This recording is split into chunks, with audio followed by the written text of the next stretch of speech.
वडोदरा शहर के हरनी रोड पर श्रीजी मार्केट है, जहां पर असामाजिक तत्वों का जो आतंक है वो लगातार बढ़ता जा रहा है। यहाँ तक कि यहाँ पर व्यापारी भी सुरक्षित नहीं है।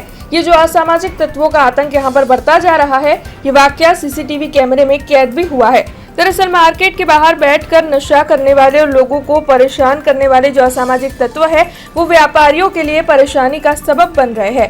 कल देर रात को मार्केट के व्यापारी धर्मेश परदेशी की ओर से इन असामाजिक तत्वों को रोका गया था, जिसके बाद 25 से 30 लोगों का जो टोला है वो घातक हथियारों के साथ धर्मेश परदेशी की दुकान पर टूट पड़ा। अचानक हुए इस हमले में व्यापारी धर्मेश परदेशी और अन्य 2 लोग घायल हुए। आसपास के लोग इकट्ठा हुए, लेकिन तब तक हमलाखोर फरार हो गए थे। अब इसके बिना पर कुंभारवाड़ा पुलिस ने शिकायत दर्ज की है। हमलाखोरों को ढूंढने की कवायद तेज की है। तब आपको बता दें कि ये पूरा वाकया सीसीटीवी कैमरे में कैद हो गया था, जिसके बिना पर पुलिस कार्रवाई कर रही है। મારું નામ ધર્મેશભાઈ લાલાભાઈ પરદેશી છે। હું સીજી માર્કેટ હરની રોડ પર મેં ફટાકડાની દુકાન ધંધો કરું છું અને મારાથી સારા બી કસ્ટમરો આવે છે, જેવા બેન લોકો બી આવે છે અને જેન્ટ્સ લોકો બી આવે છે।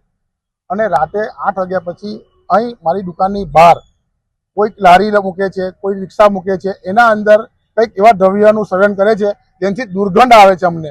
અને दुर्गंध આપણે કહેવા જઈએ છે तो बोलते ये तो यही ऐसा ही होगा भाई, तुम्हारी थोड़ा कर लो दुकान बंद कर जाओ यहाँ से, हमारा एरिया है, हमारा मुस्लिम एरिया है, हमारा मुस्लिम एरिया में यही करेंगे भाई। मेरे को તમે दूर जने करो, हमारे यहाँ धंधो है અને અહીંયા दुर्गंध આવે છે, અમારું માથું ચડે છે।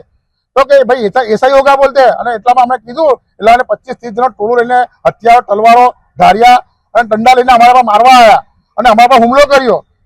અને આ જો આવી રીતના હોય તો અમારા હિન્દુઓની સેફટી શું? હર્ષ સંઘવી સાહેબ કહે છે કે હરેક હિન્દુ સેફટી છે, સેફ છે, તો કેવી રીતના સેફ છે?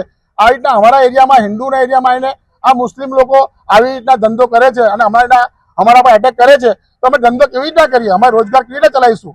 હવે રોજગાર ચલાવવા માટે અમે તો અમારા રોજગાર દુકાન લઈને બેઠા છે અને બહાર આવીને ફૂટપાથ પર આવીને રાતે સિગરેટ પછી એ લોકો કઈ દ્રવ્ય પીવે છે જેનાથી દુર્ગંધ આવે છે અને हमारा ग्राहकों ने, हमारा कस्टमरों ने भी तकलीफ पड़े है। हमसे जुड़े रहने के लिए हमारे YouTube चैनल को सब्सक्राइब करें और नई वीडियो की नोटिफिकेशन के लिए बेल आइकॉन को दबाएं।